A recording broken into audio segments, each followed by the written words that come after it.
आज इतिहास के उस पन्ने को पलटते हैं जिसने इस्लामी साम्राज्य के दूसरे खलीफा के महान उदय को आकार दिया।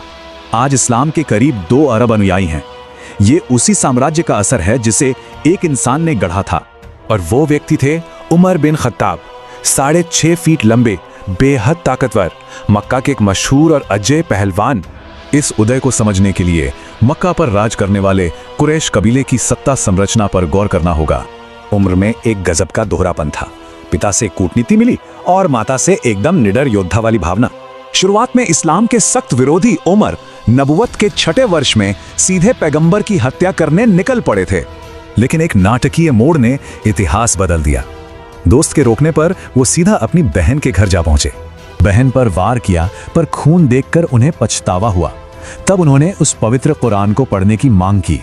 इस्लाम कबूलते ही शुरुआती मुसलमानों को गजब का हौसला मिला और पहली बार काबा में सबके सामने नमाज पढ़ी गई। बद्र की जंग के बाद उनके सत्य आधारित और निर्णायक फैसलों ने ही उन्हें अल फारूक की उपाधि दिलाई। सुलह हुदैबिया पर उन्होंने कड़े सवाल उठाए, लेकिन बाद में इसकी रणनीतिक गहराई समझकर उन्होंने अल्लाह से माफी भी मांगी। तबूक में सेना का साथ देने के लिए उन्होंने अपनी कुल संपत्ति का ठीक आधा हिस्सा बेझिझक दान कर दिया। पैगंबर के निधन से शोक फैला। गहरे सदमे और सच ना मानने की जिद में उमर ने तलवार निकाल ली। जब अबू बकर पहले खलीफा बने तो उमर ने उनके सबसे भरोसेमंद और मुख्य वजीर के तौर पर काम किया। यमामा की जंग के बाद ये उमर की ही दूरदर्शी पहल थी जिसने कुरान को एक किताब में संकलित करवाया।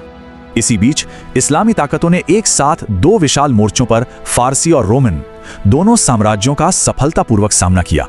अबू बकर बीमार पड़े तो उन्होंने उमर के सख्त स्वभाव वाले आलोचकों के सामने उनका पूरी मजबूती से बचाव किया।